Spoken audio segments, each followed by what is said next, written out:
Hey, it's me, MLB. Here is the top Delinquent, chapter 60, and this one is titled Happiness. Mrs. Craig looked from Iida to you and back to Iida again, then nodded towards him. You can go, she said to him, with your title. With all due respect, Iida said, head still bowed. I will stay. I will not let my girlfriend shoulder this on her. Go, Tenya, you growled. Let me be your hero for once. I will not go, he said firmly, still staring at the floor with conviction. Man, seriously? You replied him, dropping your angry in an attempt to try and switch to begging him. Please? No, Yin. Oh, for fruitcake's sake, bruh, just leave. I am with you till the end, Iida replied.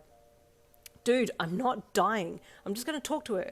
You pointed to the principal, not even being able to bring yourself to say her name. You are still so pissed with her stupidity. Principal Craig sighed heavily. I will admit I've made a mistake and have been too harsh without getting the other side of the story, she said apologetically. I will also admit that I am not good when it comes to receiving criticism from outsiders. My fear of the school's reputation dropping caused me to panic and lash out. Don't panic and lash out, we have your back, you said, softening when you saw how she was backing down. If you need us to go back to the store to fix whatever, then just say so. No need, she said, holding her hand up.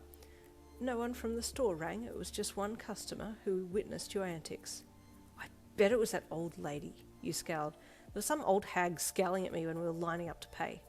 Principal Craig nodded and sat down, her cue making you sit too, closely followed by Iida. Sorry I swore, you mumbled, averting your eyes and scratching your cheek. I kind of got worked up.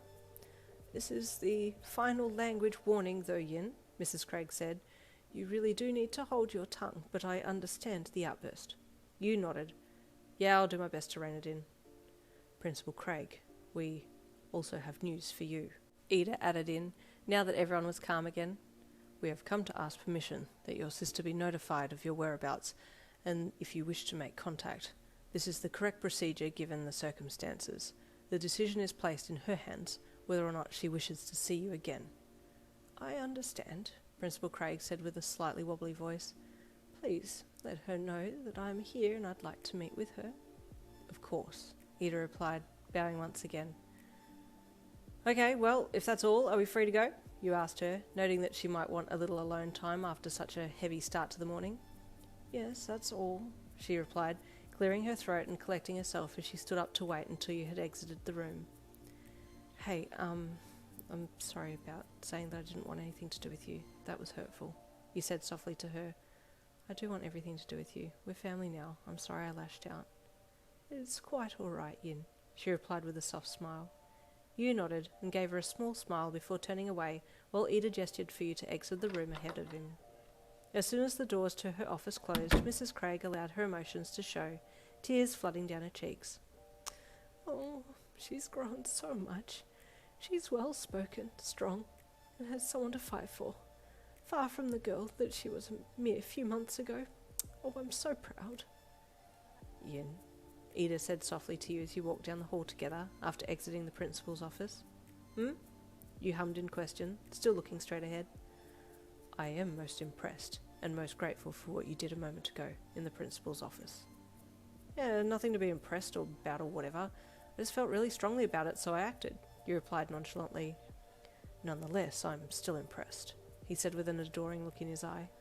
You gave him a small closed-lipped smile and huff with small pleasure through your nostrils, heading for the lockers.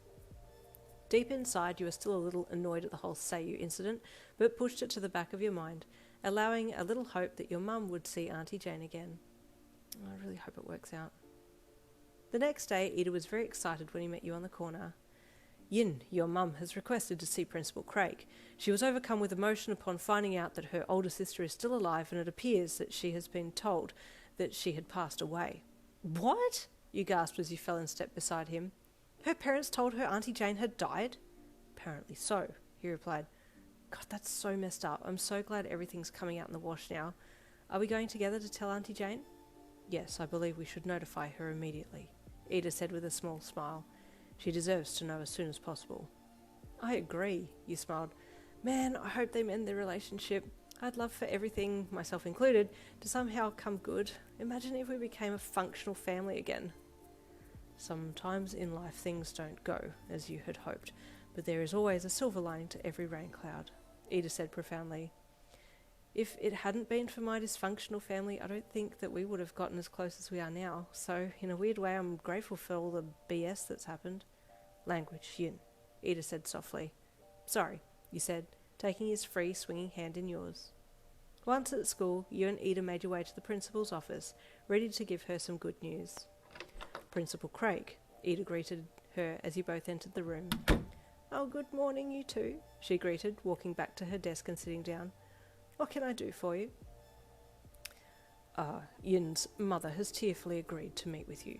It appears that she was told that you had passed away, and that's why she had never tried to find you, Iida said with a polite bow. Oh, gosh, Mrs. Craig gasped softly, covering her mouth as tears brimmed in her eyes. I didn't know they'd told her that. And there is the end of chapter 60. Stay tuned for chapter 61 coming tomorrow.